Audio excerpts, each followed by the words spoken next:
Hi, my name is Kinyofu, and today I will be sharing some information on ACEs and resilience. The topic, what the heck happened there, I find is a better question than what's wrong with him, which is a question we might ask ourselves of someone who's acting a little off. Well, today I will be painting a picture of a boy whose lifetime of adversity got the better of him in the worst way. And I'll also be sharing with you how having knowledge of ACEs is quite an effective tool to understanding what really happened.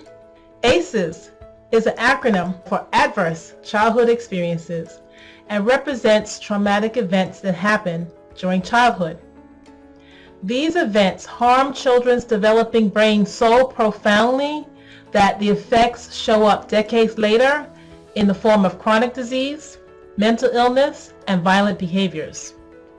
The stresses are physical, emotional, and sexual abuse, physical and emotional neglect, mental illness, incarceration, household violence, substance abuse, and parental separation. Each stress is equivalent to one ACE.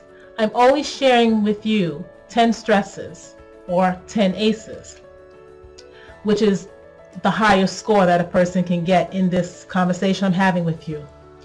September 24th, 1998, a boy was born to a chemically addicted mother. When he was 1 year old, his mother gave birth to his brother in prison. During that time, she decided to give up her parental rights, and both boys were adopted by a loving and well-to-do couple. So let's take a moment before we can go any further to count how many ACEs this boy had before his second birthday. There was substance abuse, there was incarceration, and there was the absent parent. That's 3. We could probably deduce that there was also physical and emotional neglect, meaning bringing us now to 5. So what if there was also emotional, physical, and sexual abuse and mental illness? That's 4 more added to 5. But I'm not even going to go there because I'm going to stick with 5, given that 5 is enough adversity for one person.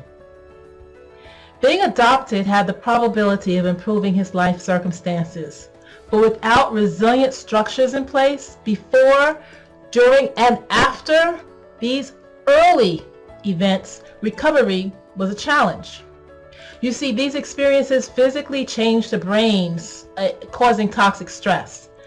Positive experiences promote healthy brain development, and negative experiences promote unhealthy brain development. And this is why the first 5 years of a child's life is so critical. Now, adding insult to injury, at the age of 6, this boy witnessed his adopted father die. 5 ACEs plus 1 ACE is equal to 6 ACEs. Individuals with high ACEs have a greater chance of significant emotional, cognitive, physical, and behavioral challenges that can lead to other problems.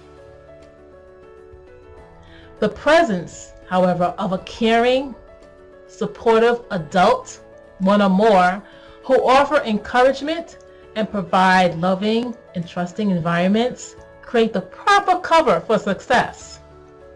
These covers, which help a child feel safer, faster, must also include the community, as well as the surrounding embedded structures.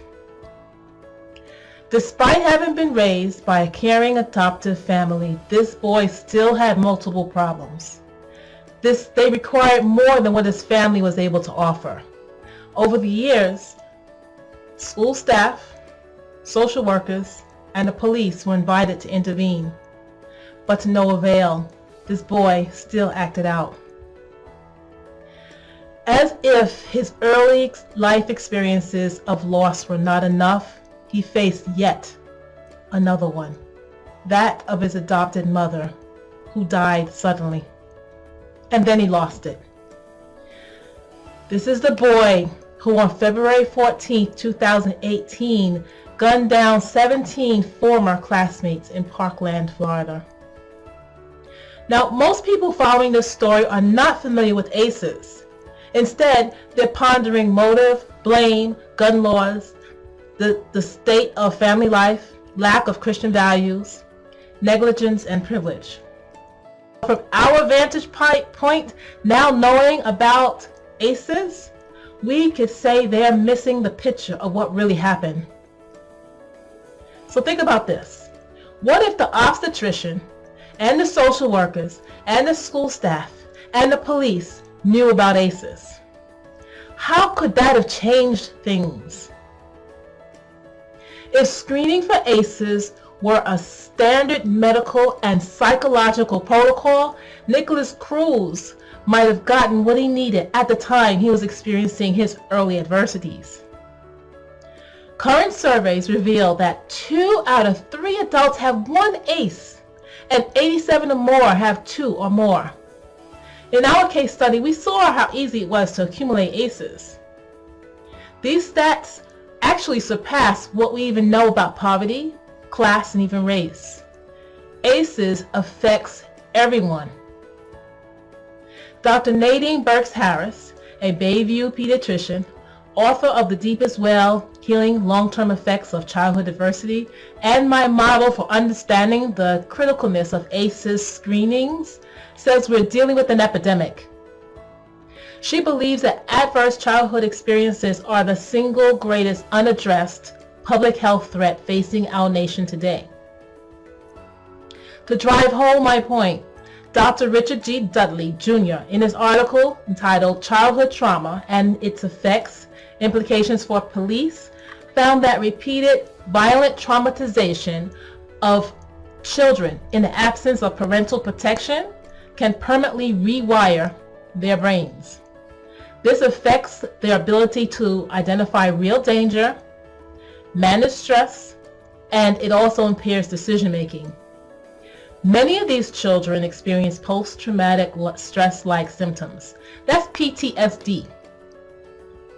Now, what if our society integrated trauma-informed and resilience-based practices, where the root of the problem would be treated instead of the symptom?